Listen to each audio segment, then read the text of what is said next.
Remember the teacher with a superhero suit who couldn't fly straight? Or what about the glitchy, stuttering computer man with the weirdest talk show on TV? What about the Lion Man living in tunnels beneath New York City who shared an intense emotional bond with a high-powered attorney?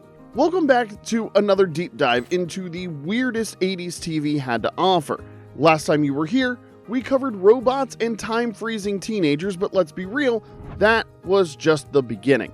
Some of these shows ran for years, some vanished in a blink, but every single one burned itself into our memories. These aren't just bizarre.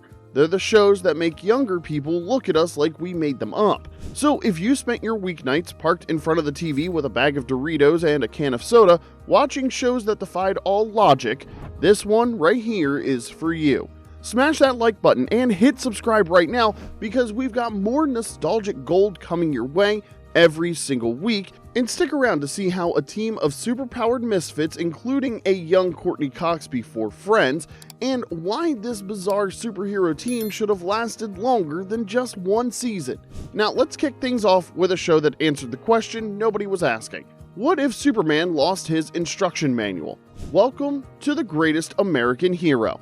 The Greatest American Hero ran for 3 glorious seasons from 1981 to 1983, following the adventures of Ralph Hinckley, a high school teacher played by William Katt, who stumbles upon a superhero suit given to him by aliens. The catch? He immediately loses the instruction manual, forcing him to figure out his superpowers through trial and error. Mostly error. The show's opening sequence told you everything you needed to know. Ralph flailing wildly through the sky, crashing into billboards, tumbling through clouds, and generally looking like a man who deeply regretted his life choices. The theme song Believe It or Not became a Billboard hit, often remembered by more people than the show itself. What made Greatest American Hero so perfectly 80s was how it took the superhero concept and filtered it through everyday problems.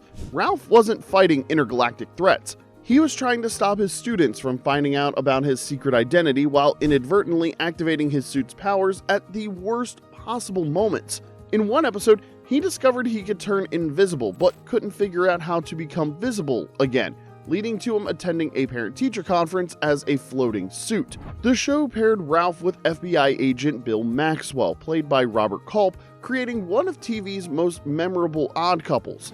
Maxwell was a by-the-book Reagan-era patriot who saw Ralph's powers as America's secret weapon, while Ralph just wanted to grade papers and maybe occasionally save the world. Their bickering provided as much entertainment as the superhero antics.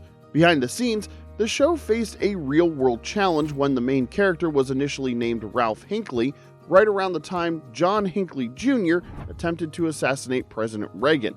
Now, according to reports, the network quickly changed the character's name, with some episodes using Ralph Hanley before they eventually just avoided saying his last name altogether.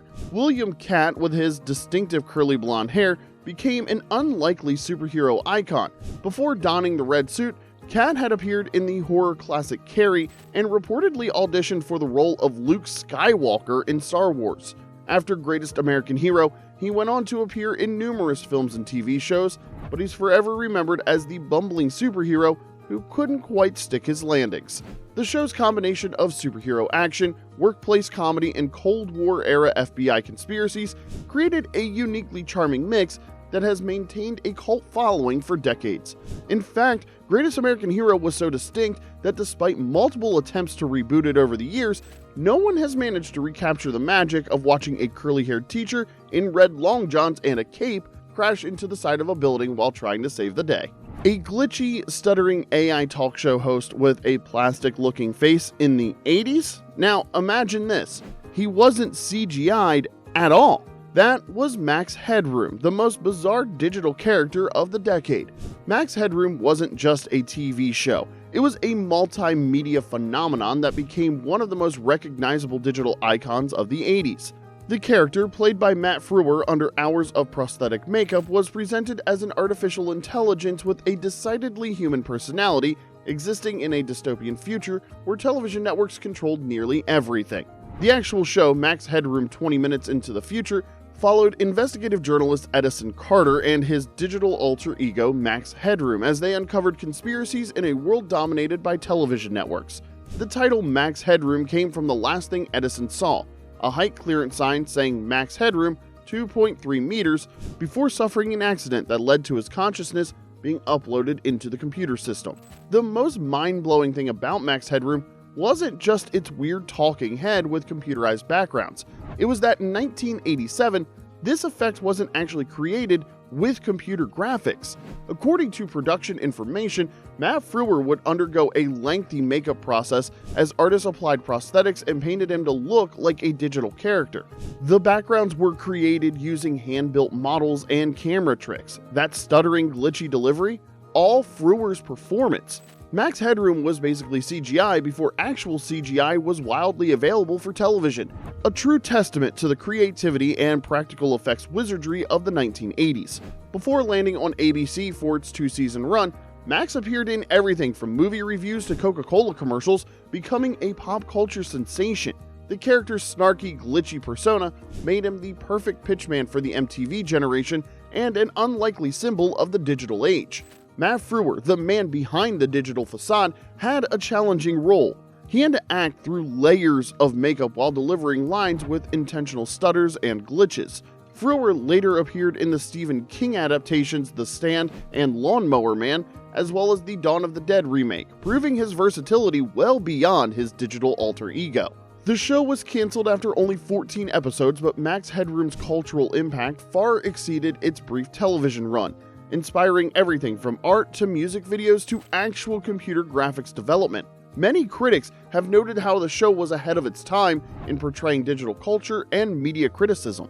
Move over, X-Men, because the 80s gave us the strangest team of superpowered heroes ever assembled on network television, the Misfits of Science.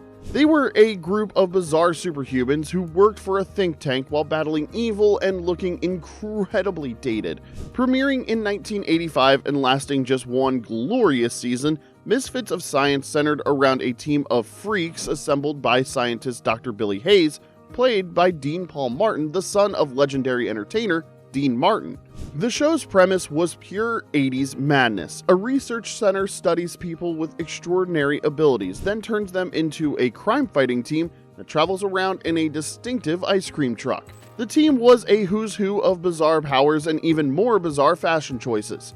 Johnny B. Bukowski, played by Mark Thomas Miller, was a rock musician who gained the ability to generate and control electricity after being struck by lightning.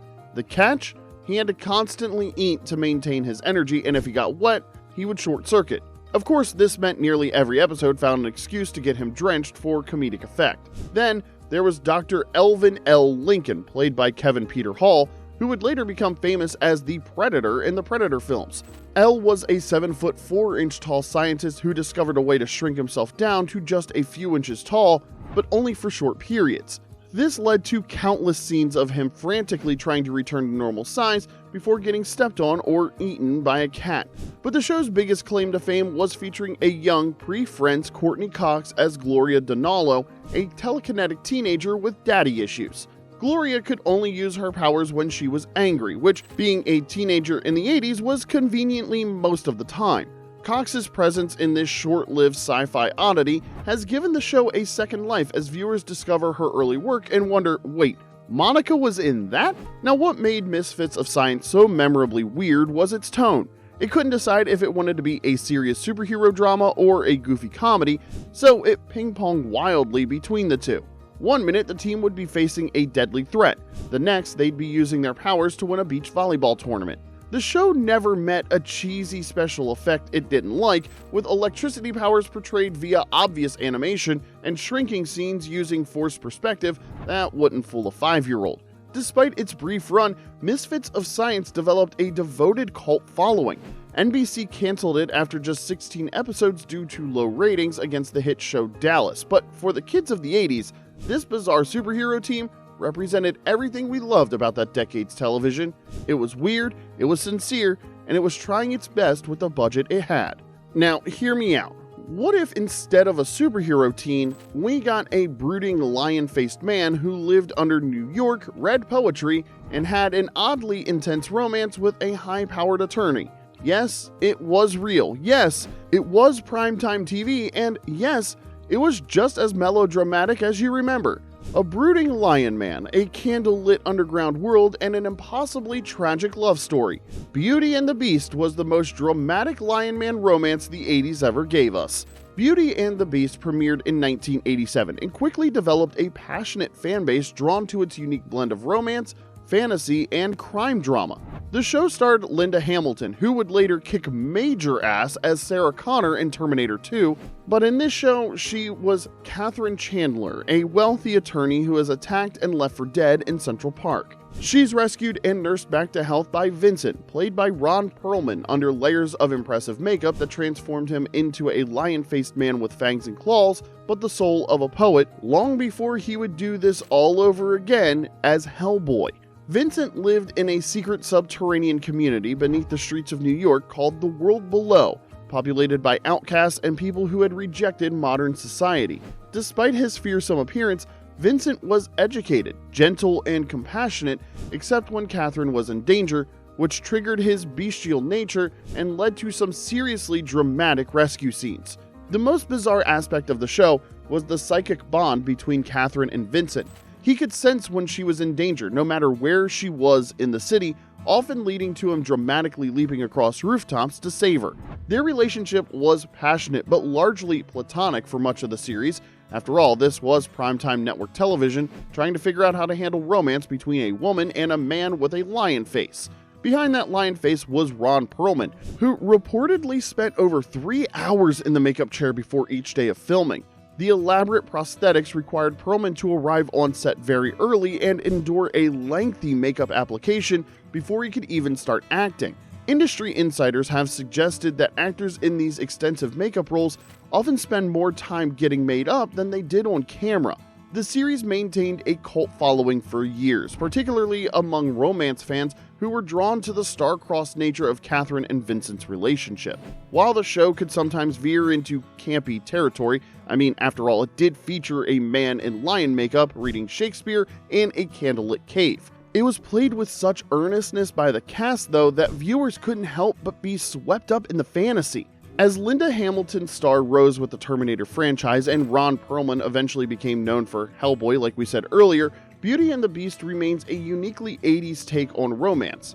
Moody, gothic, and just weird enough to keep viewers tuning in week after week. What if 300,000 aliens crash-landed on Earth and just tried to integrate into 1980s Los Angeles? Well, that's the premise of Alien Nation, and this was a show that took the buddy cop formula and added aliens with spotted bald heads who got drunk on sour milk. Based on the 1988 movie of the same name, the television adaptation of Alien Nation debuted in 1989 on Fox. The series paired human detective Matthew Sykes, played by Gary Graham, with newcomer detective George Francisco, played by Eric Pierpoint. Their cases always blended standard police work with the challenges of alien integration, creating a show that was equal parts procedural drama, social commentary, and innovative sci-fi.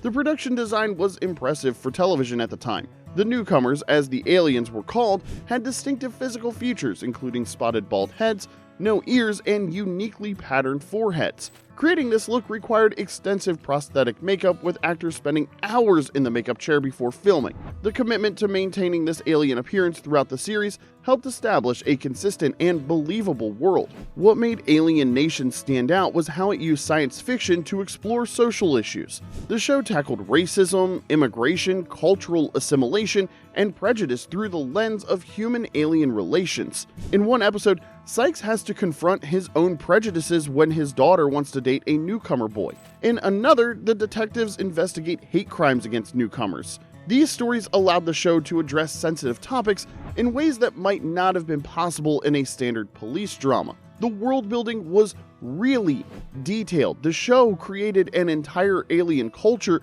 with its own language, customs, biology, and social structure. The newcomers had 3 genders, gave birth through males, and had names that sounded like cities and states. George's full name was Sam Francisco, which humans found too funny to use.